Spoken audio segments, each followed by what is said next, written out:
As histórias da mitologia grega são repletas de grandes heróis, mas nenhum deles enfrentou desafios tão difíceis quanto Hércules. Sua história começa quando Zeus, o deus supremo do Olimpo, se encantou mais uma vez por uma bela e jovem mortal. Seu nome era Alquimena.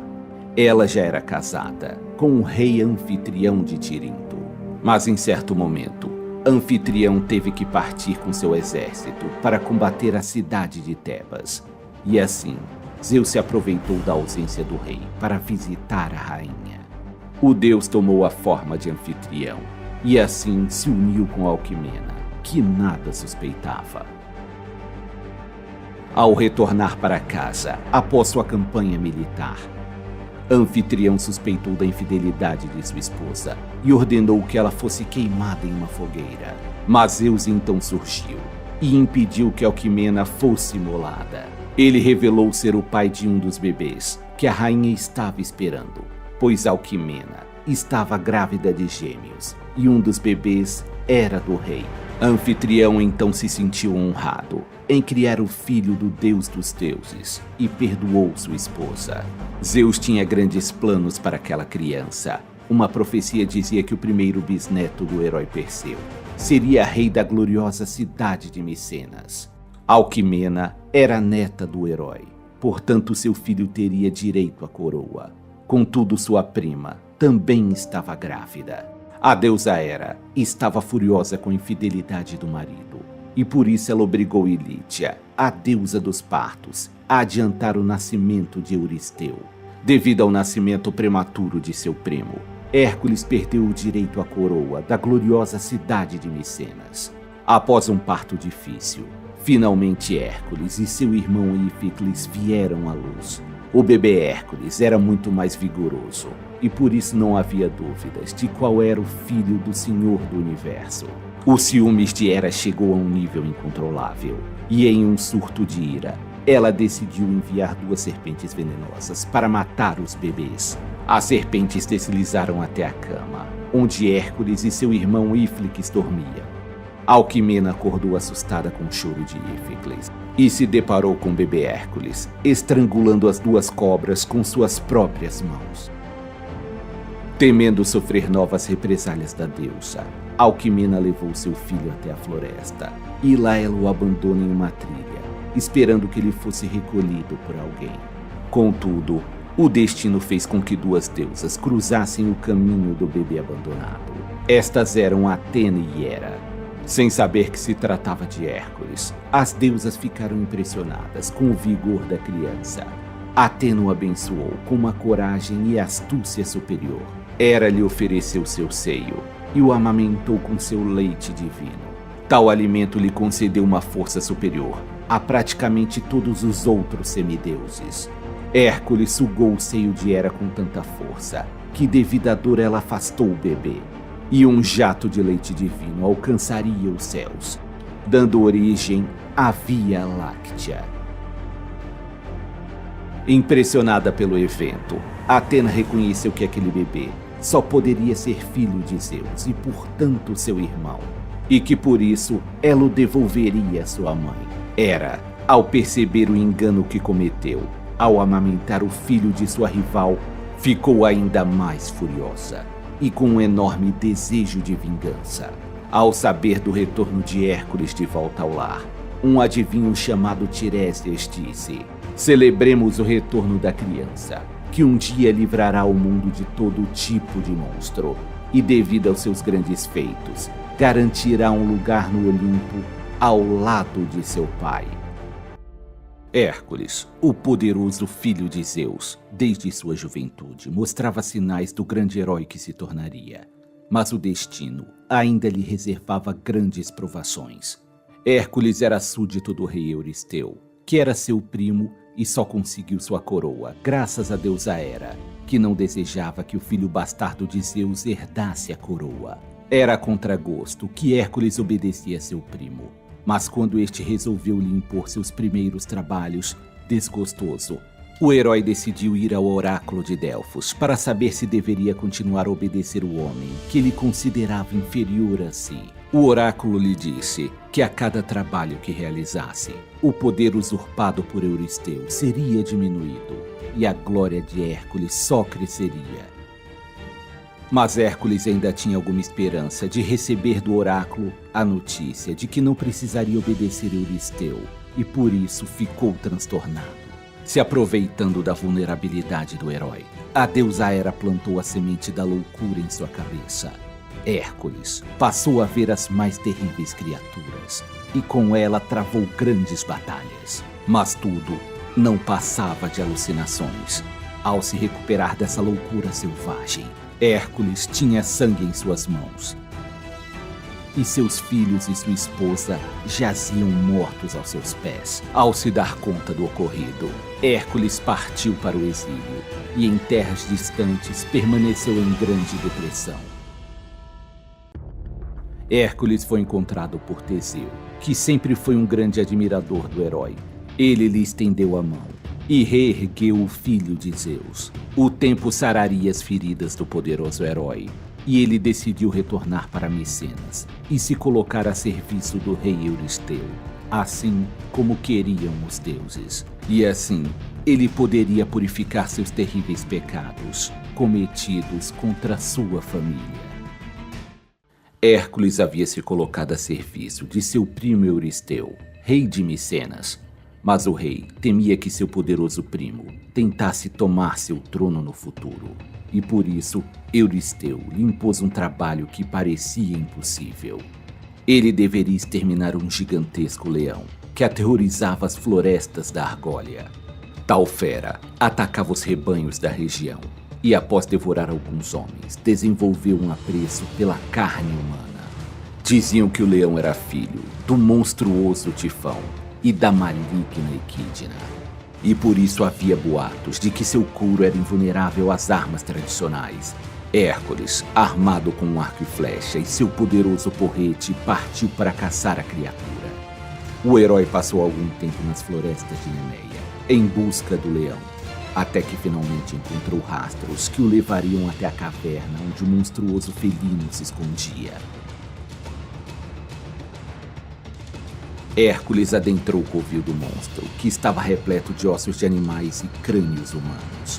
E do fundo da caverna era possível ouvir o som da respiração do grande animal. Hércules então se deparou com a fera, e o animal soltou um poderoso rugido que faria qualquer homem tremer. Mas Hércules não era um homem qualquer, pois o sangue de Zeus corria em suas veias. O semideus disparou uma flecha contra a cabeça do animal, mas ela ricocheteou em seu couro impenetrável. Furioso, o gigantesco leão saltou sobre Hércules para devorá-lo. Hércules e o leão partiram um de encontro ao outro. O leão expôs suas poderosas garras, enquanto Hércules ergueu sua clava. O herói atingiu a cabeça da criatura com um golpe devastador. Mas apesar da força do golpe, o leão resistiu ileso ao ataque. Percebendo que suas armas eram inúteis, Hércules e o leão partiram para um combate corpo a corpo. O leão cravou suas garras em seu adversário, que sofria com a dor lancinante de seus ferimentos. Hércules conseguiu envolver o pescoço do animal com seus braços e deu início a um estrangulamento mortal. O leão de Nemeia não conseguiu resistir à força do herói e sucumbiu. O poderoso leão estava morto. Fazendo uso das garras do próprio animal, Hércules conseguiu arrancar seu couro e retornou a Micenas. Euristeu, ao ver Hércules se aproximar vestido com a pele do animal, temeu por sua vida e correu para se esconder dentro de um tonel de metal. E assim Hércules completou seu primeiro trabalho, dando um importante passo a caminho da glória. Como seu segundo trabalho, o rei Euristeu determinou que Hércules deveria pôr um fim a uma criatura que vivia na região de Lerna.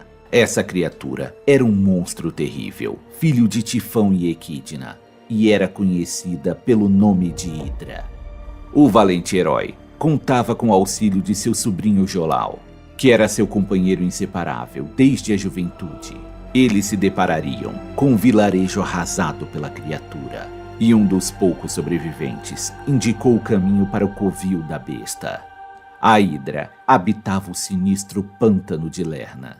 Hércules e seu sobrinho desbravaram um pântano pestilento em busca do esconderijo da criatura. A Hidra se encontrava intocada em uma caverna, e para retirar a criatura de seu covil, Hércules fez uso de seu arco, disparando flechas flamejantes para dentro da caverna. Foi quando de dentro da caverna surgiu a poderosa Hidra, furiosa e sedenta para devorar aqueles que ousaram interromper seu descanso. O monstro possuía várias cabeças, e de suas goelas saíam urros ensurdecedores. Apesar de seu grande porte, Hércules era extremamente ágil e conseguia se esquivar dos ataques da besta. Com o golpe de sua poderosa clava, o herói começou a esmagar as cabeças do monstro.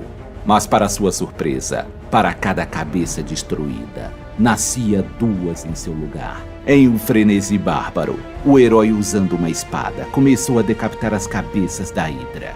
E logo em seguida, o dobro de cabeças ressurgiam.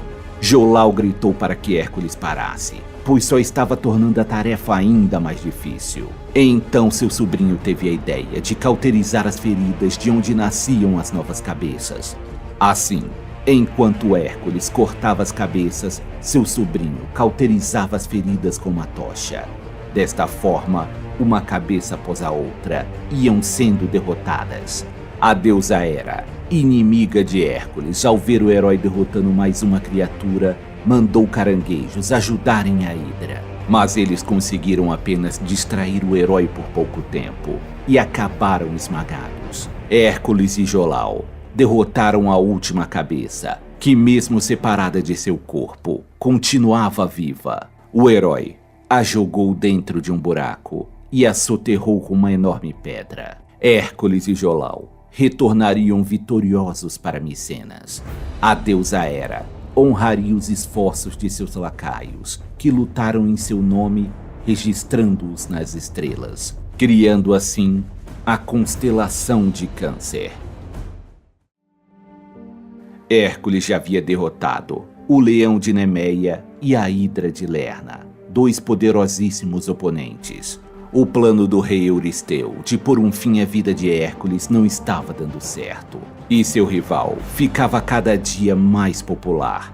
Sem saber como derrotar seu primo, Euristeu tem uma grande ideia e atribui dois novos trabalhos ao herói.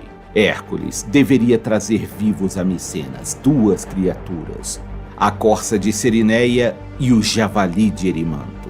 A corça de Cerineia era um dos animais mais arredios que existia. Capturá-la seria quase impossível. E trazer o poderoso javali sem matá-lo era ainda mais improvável. Euristeu sabia que Hércules não retornaria sem os animais, pois para o herói, admitir o fracasso era impensável. Hércules então partiu, e o rei tinha certeza que jamais veria Hércules novamente. Mais de um ano se passou, sem que o herói conseguisse encontrar a arisca corça.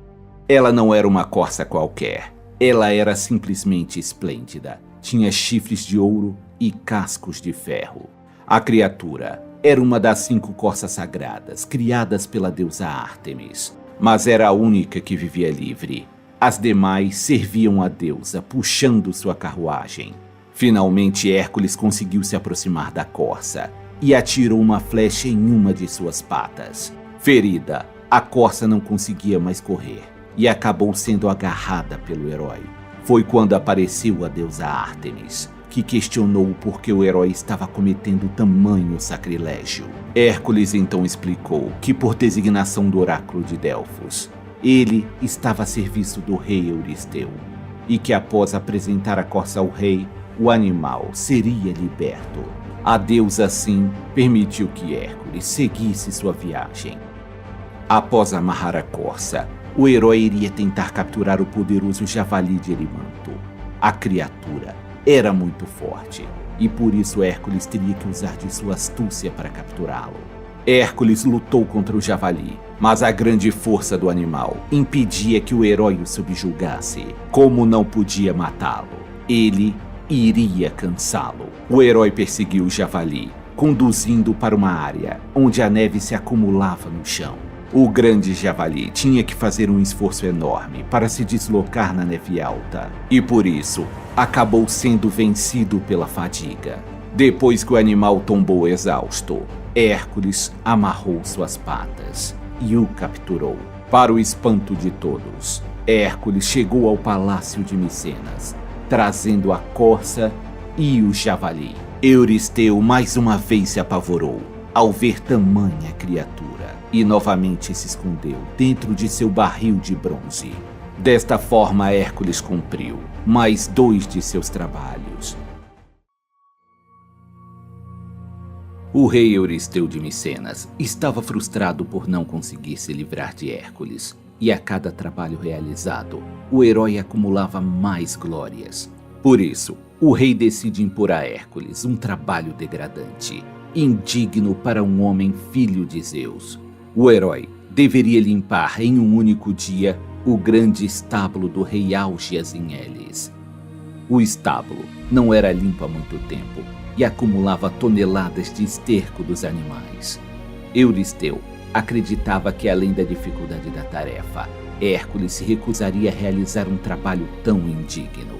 Porém, o herói humildemente se curvou ao desejo do rei e partiu para o reino de Álgias, pois a necessidade de se purificar de seus pecados era mais importante que seu orgulho.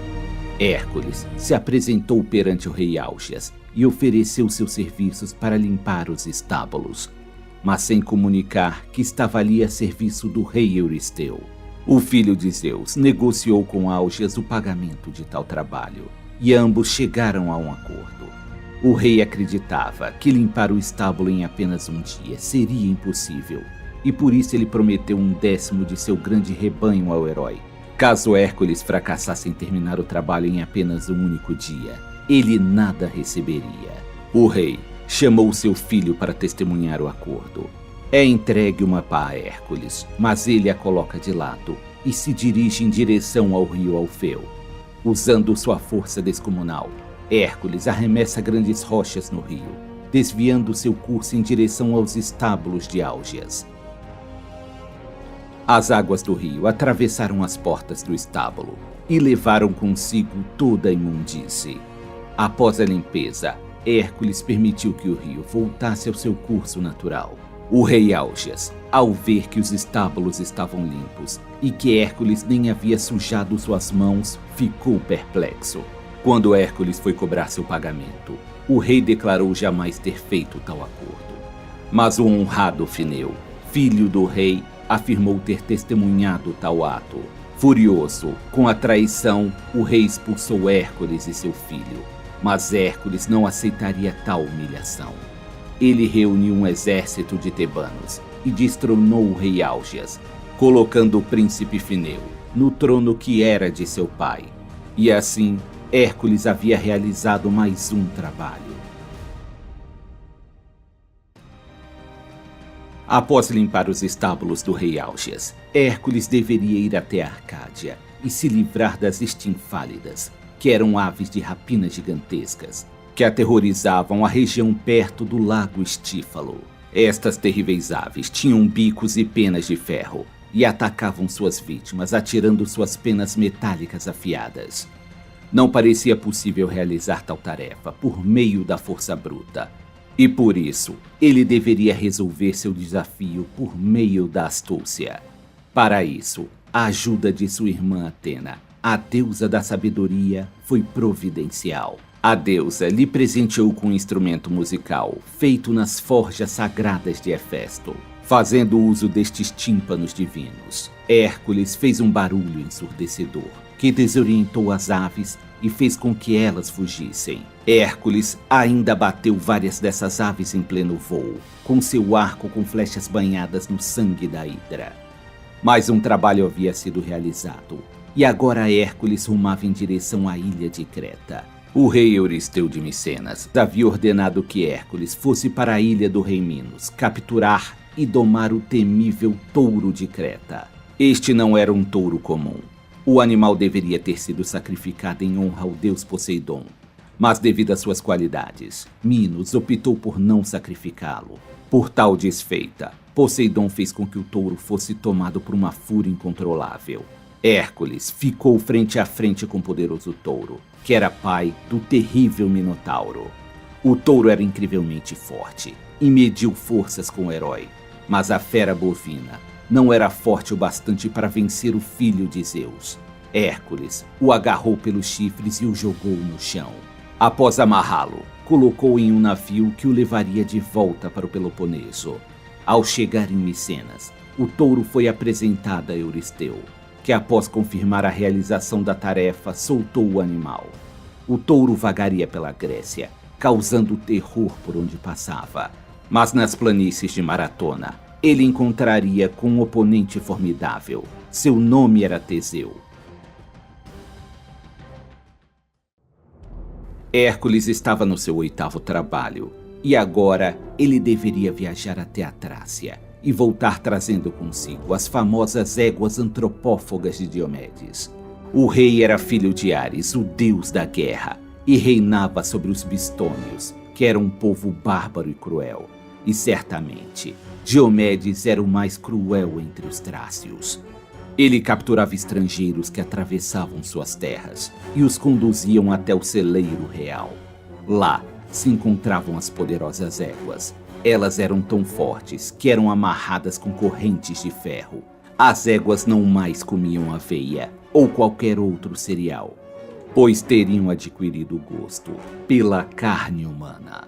Diomedes então jogava os visitantes para servirem de refeição para seus terríveis equinos. Para a viagem até a Trácia, Hércules teve a companhia de alguns amigos, como seu sobrinho Jolau e Abdero, que era filho de Hermes. Hércules, chegando ao reino de Diomedes, tomou conhecimento das atrocidades que o rei cometia contra os visitantes de seu reino. Diomedes insultava o dever da hospitalidade, que era uma das exigências de Zeus. Ao saber da chegada de novos visitantes, o rei e seus guardas partiram para fazer novas vítimas. Hércules derrotou a guarda real com certa facilidade, e o herói não deixaria que o rei escapasse impune após cometer tantos crimes. Ele agarrou o rei e o jogou para ser devorado por suas próprias éguas. Como estavam alimentadas, as éguas estavam mais calmas, e assim Hércules as conduziu até seu navio. Porém, mais soldados apareceram, tentando vingar a morte do rei.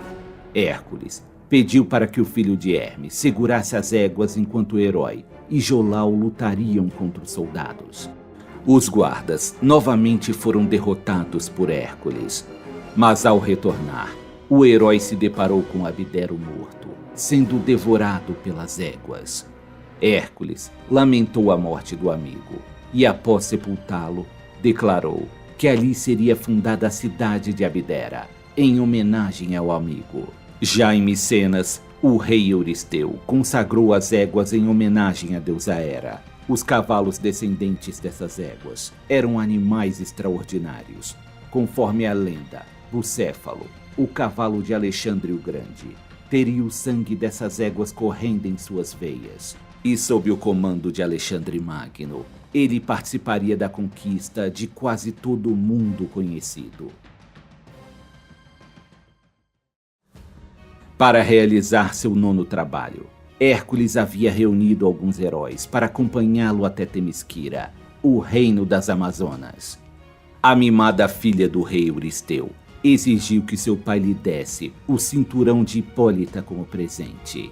Hipólita era a rainha das Amazonas e, devido a seus feitos no campo de batalha, recebeu o cinturão do próprio deus Ares como honraria.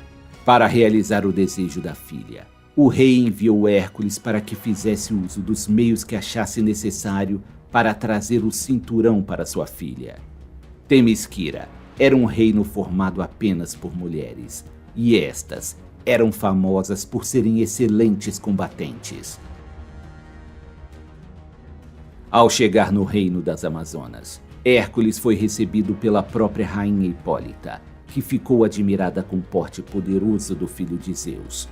Hércules foi diplomático ao conversar com a rainha e esta retribuiu com cortesia. Eles pareciam estar chegando a um acordo, e Hipólita parecia que iria ceder seu cinturão ao herói, sem a necessidade de derramamento de sangue.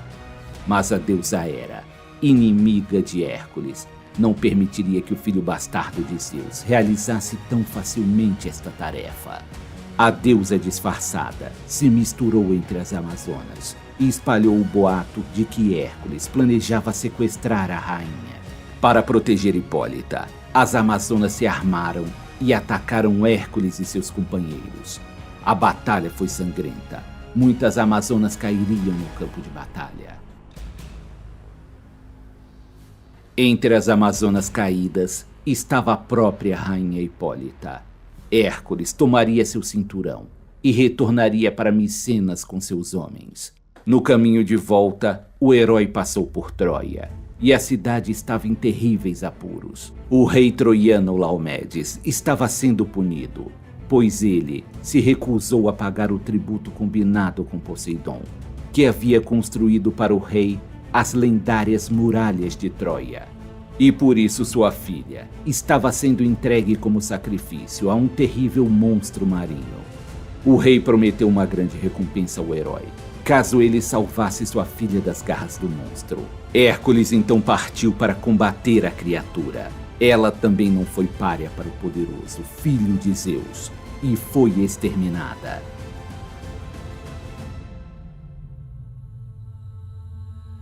Hércules então devolveu a princesa sã e salva a Laomedes, que ficou muito satisfeito em ter sua filha de volta. Mas Laomedes reforçou sua reputação de caloteiro, e assim como fez com Poseidon, não pagou o prêmio devido ao herói. Do alto das muralhas de Troia, centenas de arqueiros miravam no herói, apenas à espera da ordem do rei para atirar. Hércules não estava preparado para enfrentar uma cidade inteira e acabou sendo expulso da costa troiana. Ele retornou para Micenas para entregar o cinturão da rainha Hipólita para a filha de seu soberano, mas não esqueceria a afronta cometida pelos troianos. O rei Euristeu queria ver Hércules o mais longe possível, e como seu 10º trabalho, o herói deveria roubar o gado do gigante Gerião. O gigante vivia na mítica ilha de Eritreia, próximo à Península Ibérica. A viagem era muito longa, e nenhum grego jamais havia viajado para tão longe e retornado. Hércules navegou por muito tempo, até chegar na grande montanha, que separava o mar Mediterrâneo e o Oceano Atlântico. Mas nem mesmo uma enorme montanha seria capaz de deter o poderoso filho de Zeus. Hércules usou toda a sua força para dividir a grande montanha em duas, e afastou as duas metades. Assim, o herói ligou o mar Mediterrâneo ao Oceano Atlântico e pôde finalmente seguir viagem. Os 2 grandes montes criados pelo herói ficariam conhecidos como os Pilares de Hércules, e hoje em dia, este lugar é conhecido como Estreito de Gibraltar. Hércules finalmente chegou na ilha de Eritreia. Nenhum grego jamais havia ousado se aproximar dos bois do gigante filho de Crisaor, já que era uma criatura horrenda que tinha vários corpos em um único só. O gigante também possuía um cão de guarda de 2 cabeças, chamado Ortros, que era irmão de Cérbero, o cão infernal. Hércules lutou contra o cão, que além de 2 cabeças ainda possuía uma cauda de serpente. Mas nem toda sua ferocidade o tornou um real empecilho para Hércules, que abateu o cão filho de Equidna com sua poderosa clava.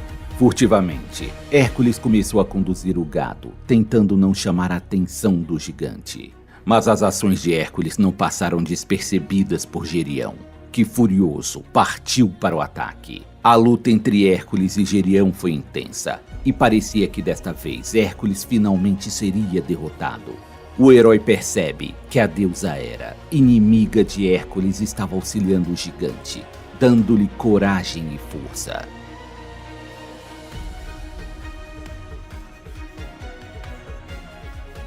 Hércules usou seu arco para disparar uma flecha contra a deusa, que ferida, fugiu para o Olimpo. O semideus sacou suas flechas especiais, embebecidas com o veneno do sangue da Hidra. Nem mesmo os imortais eram imunes ao poderoso veneno do monstro filho de Tifão e Equidna. O gigante Gerião foi abatido e faleceu após sofrer uma agonia terrível. E Hércules finalmente pôde retornar para a Grécia, conduzindo os famosos bois de Gerião. Hércules estava novamente viajando pelo mundo para realizar mais um trabalho para o rei Euristeu. Desta vez ele deveria encontrar o famoso Jardins das Hespérides e retornar trazendo as famosas maçãs douradas do jardim. Quando a deusa Hera se casou com Zeus, ela foi presenteada por Gaia com uma bela árvore da qual cresciam maçãs douradas. Esta árvore era cuidada pelas belas e delicadas Hespérides e vigiado por Ladão, que era um imenso e poderoso dragão. Em suas buscas pelo jardim, Hércules se deparou com Titã Prometeu, que estava acorrentado a uma rocha e tinha seu fígado devorado por uma águia. Durante a noite, o fígado de Prometeu regenerava e no outro dia, a ave retornava para se alimentar novamente. Prometeu havia sido castigado por Zeus por roubar o fogo sagrado e entregá-lo aos homens. Hércules decide que Prometeu já havia sofrido bastante e resolve que algo tem que ser feito. Ele abate a odiosa ave com seu arco e rompe as correntes que prendiam o Titã ao rochedo. Desta forma, Prometeu finalmente estava livre de seu suplício. Como forma de gratidão, Prometeu aconselha a Hércules a não enfrentar o poderoso dragão. E ao invés disso, ele deveria se encontrar com Atlas. Dando continuidade à sua viagem, o herói se depara com o poderoso Titã Atlas, que também estava sofrendo um castigo imposto por Zeus. Atlas havia lutado contra Zeus durante a Titanomaquia, que foi a grande luta entre deuses e titãs. Derrotado, Atlas foi obrigado a sustentar todo o peso da abóbada celeste em suas costas, por toda a eternidade. O Titã era pai das Hespérides e se ofereceu para trazer para Hércules as maçãs que ele tanto precisava, desde que ele segurasse a abóbada celeste, enquanto o Titã visitava os jardins de suas filhas. Hércules concordou e fez uso de toda a sua força para erguer sob seus ombros a pesada abóbada celeste. Atlas partiu e depois de algum tempo finalmente retornou. Ele trazia consigo as maçãs que Hércules precisava, e ao ver o herói, Atlas lhe disse: "Aqui estão suas maçãs, mas não se preocupe, eu mesmo entregarei ao rei Euristeu para você." Hércules, percebendo que vai ser enganado e que terá que sustentar todo o peso do mundo em suas costas por toda a eternidade, neste momento, ele usa de sua astúcia. "Você realmente faria isso por mim? Quanta bondade! Não suporto mais encarar aquele meu primo. Mas antes de você partir, gostaria de fazer um pedido. Você poderia sustentar a abóbada apenas por um instante para que eu possa arrumar meu manto de pele de leão, de forma que ele proteja minhas costas. Mais do que ninguém, você sabe como todo este peso é desconfortável, não é?" Atlas realmente sabia o quão dolorosa era tal tarefa e decidiu dar uma ajudinha ao herói.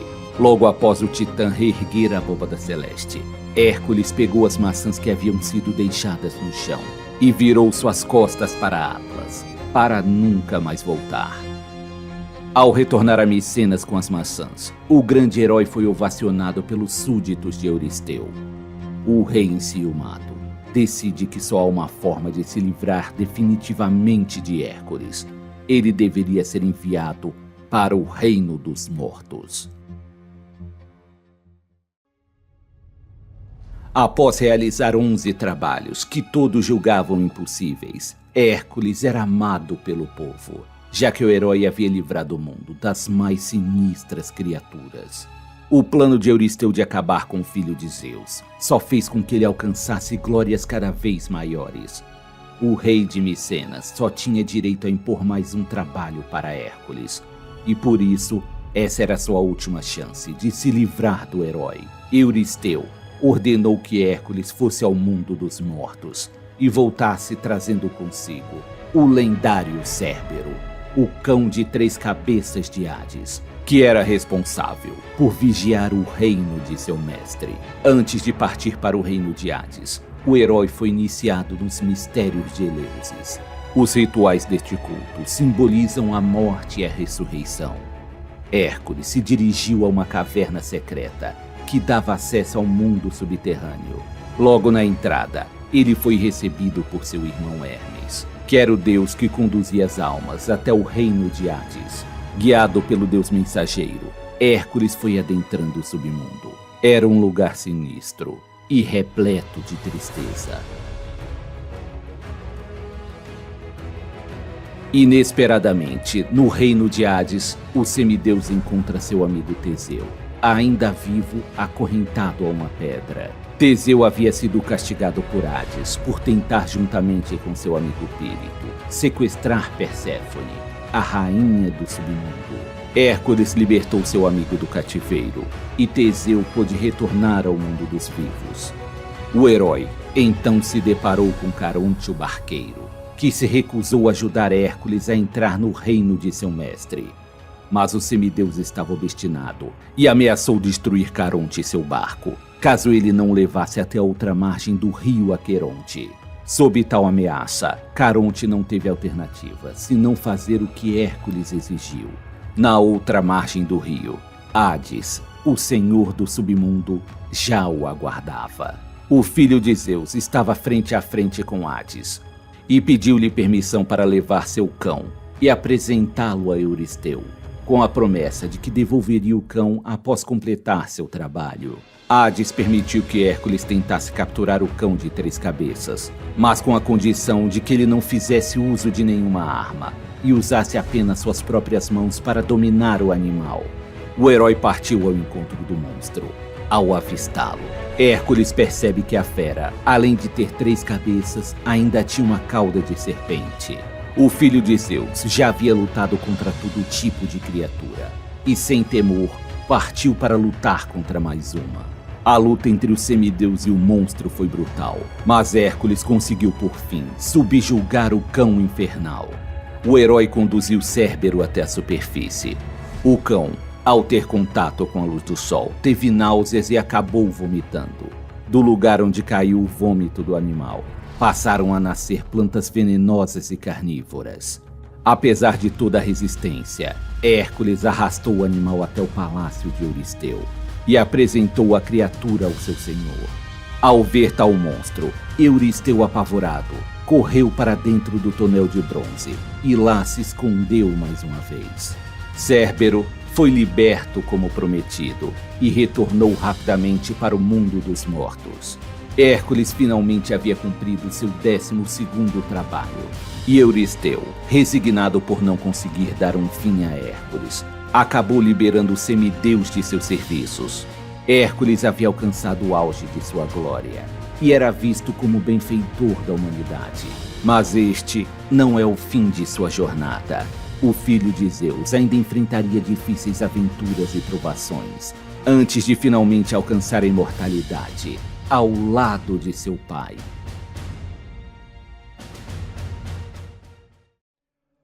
Após realizar seus famosos 12 trabalhos, Hércules finalmente estava livre de prestar seus serviços ao rei Euristeu. Agora ele poderia seguir o caminho que desejasse. Entre seus planos estava se vingar do rei Laomedonte de Troia, que o humilhou ao não pagar pelo serviço que o herói prestou ao rei troiano quando ele salvou a filha do rei de um monstro marinho. Para tal missão, ele reuniu um grupo de heróis. Entre eles estava Peleu, pai de Aquiles, e Telamon, pai de Ajax. Hércules liderou uma frota de mais de 10 navios de guerra em direção de Troia. Os troianos eram liderados pelo próprio rei Laomedonte. O rei troiano, percebendo que a vitória contra Hércules era impossível, tentou recuar para dentro da cidade de Troia. Hércules impediu que os portões de Troia se fechassem e assim conseguiu invadir a cidade com seus homens. Telamon avançou pelas ruas da cidade com uma coragem incrível, enfrentando dezenas de troianos sozinho. Hércules, pela primeira vez, viu um homem que agia de forma mais corajosa que ele e ficou com ciúmes. Telamon correu em direção ao palácio real para tomar a cidade, e Hércules corria logo atrás dele com raiva por ele estar roubando sua glória. Telamon, então, percebendo a raiva que Hércules estava acumulando e devido ao histórico de fúria desmedida do filho de Zeus, se agachou e começou a catar pedras no chão. Hércules então perguntou por que ele estava fazendo aquilo, e Telamon respondeu que juntava pedras para erguer uma estátua em honra ao herói. Hércules ficou envergonhado com a resposta e percebeu quão errada era sua atitude invejosa. Hércules matou o rei Laomedonte com um tiro de seu arco e deu início à pilhagem da cidade. O herói entregou a Telamon a princesa Hesione como escrava que decidiu tomá-la como sua esposa. Telamon disse que ela poderia escolher um escravo entre os nobres troianos para lhe servir e ela escolheria seu irmão Podarces. Futuramente, este garoto seria resgatado e retornaria para tomar o trono que pertencia a seu pai. Ele ficaria conhecido pelo nome de Príamo, que significa o resgatado. O feito de Hércules de invadir Troia aumentou ainda mais a fama dos heróis, que já se espalhava além das fronteiras do mundo grego. No reino da Caledônia, existia uma linda princesa chamada Dejanira, e sua estonteante beleza atraía a atenção de inúmeros pretendentes. Entre eles estava Aqueloo, um deus rio portador do poder da metamorfose. Ele tomou a forma de seres estranhos para se exibir para a princesa, mas ela ficou horrorizada e temia dividir seu leito com essas criaturas hediondas. Ela implorou ao seu pai para que ele não permitisse que o casamento se realizasse, mas o rei Euneu não desejava se indispor com um deus. Foi quando Hércules surgiu. Ele já tinha ouvido falar da beleza da princesa e desejava se casar novamente, após a tragédia que aconteceu com sua primeira família. Mas para isso, ele deveria se livrar do outro pretendente. Aqueloo não está disposto a desistir da princesa sem lutar, e o rei não desejava desagradar nenhum dos dois ilustres visitantes. Por isso, seria necessária uma disputa entre Hércules e o deus Rio, para ver quem se casaria com Dejanira. Aqueloo tomou a forma de um poderoso monstro com aspecto bovino, na intenção de intimidar o herói. Mas Hércules já havia enfrentado todo tipo de monstro em sua vida, e não seria este que o iria fazer retroceder. O deus atacou Hércules com seus chifres, mostrando sua grande força, esmagando o herói contra uma pilastra. Mas o filho de Zeus absorveu o golpe brutal e começou a contra-atacar. Os dois combatentes mediram forças e Aqueloo não acreditava no quão poderoso era o semideus. Hércules jogou seu adversário no chão e o obrigou a se submeter e aceitar a derrota. Mais uma vez vitorioso, Hércules recebeu das mãos do rei a mão da belíssima Dejanira. Com sua nova esposa, Hércules era feliz e teve um filho chamado Ilo. Mas Hércules não havia se aposentado e sempre partia em busca de novas aventuras. Não demoravam a chegar aos ouvidos de Dejanira as histórias dos romances furtivos que o herói tinha enquanto viajava pelo mundo. Certo dia, Hércules viajava com sua esposa quando se deparou com um rio caudaloso e em sua margem existia um centauro que se apresentava como Nesso. Ele disse que foi-lhe dado pelos deuses a prerrogativa de fazer a travessia do rio de viajantes mediante a um pagamento. Hércules era temente aos deuses e por isso permitiu que o centauro transportasse sua esposa e entregou ao centauro o que lhe era devido. Mas quando Nesso estava na metade da travessia, ele se sentiu atraído pela beleza da princesa e tentou seduzi-la. Dejanira, desesperada, gritou para que Hércules a socorresse.